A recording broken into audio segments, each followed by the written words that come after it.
ഭർത്താവും മക്കളും വാപ്പയും ഉമ്മയും അടക്കം ഒരു കുടുംബം മുഴുവനും കൺമുമ്പിൽ ചിതറിപ്പോകുന്നത് കണ്ടു നിൽക്കേണ്ടി വന്നപ്പോഴും സമാധാനത്തോടെ ഹസ്ബുനല്ലാഹു വ നിഅമൽ വക്കീൽ എന്ന് പറയുന്ന ഉമ്മമാര് പലസ്തീന്റെ മണ്ണിൽ ആ സമൂഹത്തോട് ലോകം കാണിക്കുന്ന നിശബ്ദതയുണ്ടല്ലോ, ഏറ്റവും ക്രൂരമാണ്. പട്ടിണി കിട്ടു കൊല്ലണമെന്ന് അവരെ പ്രശ്നം പട്ടിണിയല്ല, സ്വന്തം രാജ്യത്ത് നിലനിൽക്കാൻ കഴിയാതെ അഭയാർത്ഥികളായി ആ മാറ്റപ്പെട്ട ഒരു സാഹചര്യമുണ്ട്.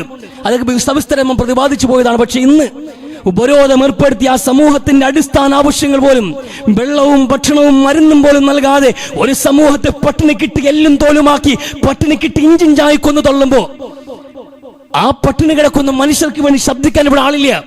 കൂട്ടത്തിലൊന്ന് പറയാണ് ആ വിഷയം. നോക്കൂ നിങ്ങള്, അള്ളാഹുവിൻ റസൂലിന്റെ അടുക്കലേക്ക് ഒരാളെ പിടിച്ചുകൊണ്ടുവന്ന സഹാബാക്കൾ, ഒരു സ്ട്രേഞ്ചർ, ഒരു അപരിചിതൻ, ആർക്കും അറിയില്ല. മദീനയുടെ അതിർത്തിയിൽ സംശയാസ്പദമായി കണ്ട വ്യക്തിയെ പിടിച്ചുകൊണ്ടുവന്ന് റസൂലിന്റെ മുമ്പിൽ ഹാജരാക്കി. റസൂൽ ചോദിച്ചു, ആരെന്നറിയുമോ നിങ്ങൾക്ക്? ആളെ മനസ്സിലായോ എന്ന്? അവർ നമുക്ക് മനസ്സിലായല്ലോ റസൂലെന്ന്, ഇത് യമാമയുടെ സുൽത്താനാണ്, യമാമ എന്ന രാജ്യത്തിന്റെ സുൽത്താനെയാണ് നിങ്ങൾ പിടിച്ചുകൊണ്ടുവന്നതെന്ന്. കൊണ്ടുവന്നവർ പോലും ഞെട്ടിപ്പോയി. കുഴപ്പമില്ല, നിങ്ങൾ പള്ളിയുടെ മൂലയ്ക്ക് ബന്ധിക്കാൻ പറഞ്ഞു. പള്ളിയുടെ മൂലയ്ക്ക് ബന്ധിച്ചു. റസൂൽ ചോദിച്ചു, എന്തുകൊണ്ട് സുമാമ, വിശേഷങ്ങൾ എന്താ പറയാനുള്ളതെന്ന്? സുമാമ പറഞ്ഞു, നിങ്ങൾ എന്നെ കൊല്ലുകയാണെങ്കിൽ ഈ രക്തത്തിന് പ്രതികാരമുണ്ടാകും, നിങ്ങൾ എന്നെ വെറുതെ വിട്ടാൽ നിങ്ങൾ ഏറ്റവും നല്ല പ്രത്യുപകാരം ചെയ്യുന്നതിനായിരിക്കും ഞാനെന്ന്. റസൂൽ കടന്നുപോയി വീട്ടിൽ പോയിട്ട് പറഞ്ഞു, നല്ല ഭക്ഷണം, ഉള്ളതിൽ നല്ല ഭക്ഷണങ്ങളെല്ലാം എടുക്കാൻ പറഞ്ഞു. എല്ലാ നല്ല ഭക്ഷണങ്ങളും എടുത്തിട്ട് സുമാമയ്ക്ക് കൊടുത്തു വിട്ടു. ശഹാബത്തിനോട് പറഞ്ഞു, ഒന്നിനും ഒരു കുറവ് വരാൻ പാടില്ല, നല്ല ഭക്ഷണം കൊടുക്കണം, തടവ് പുള്ളിക്ക് പോലും ഏറ്റവും നല്ല ഭക്ഷണം കൊടുക്കണം, പട്ടിണിക്കിടാൻ മനുഷ്യാവകാശ ലംഘനമാണെന്ന്. അയാൾക്ക് നല്ല ഭക്ഷണം കൊടുത്തു. അടുത്ത ദിവസം റസൂൽ ചോദിച്ചു, എന്തുകൊണ്ട് സുമാമ വിശേഷങ്ങൾ?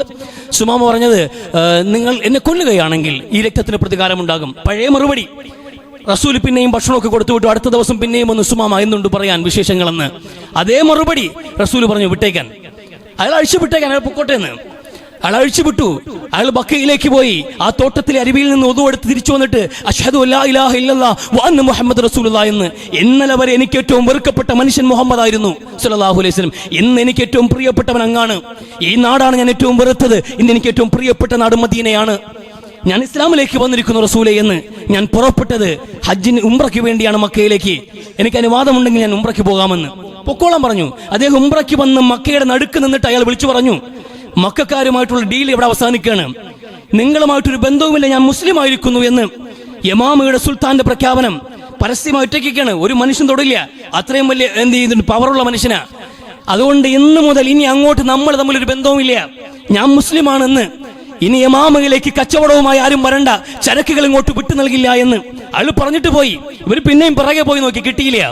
മക്കയിൽ പട്ടിണിയായി. അവിടുത്തെ കുഞ്ചു മക്കൾ വിശന്ന് കരയാൻ തുടങ്ങി.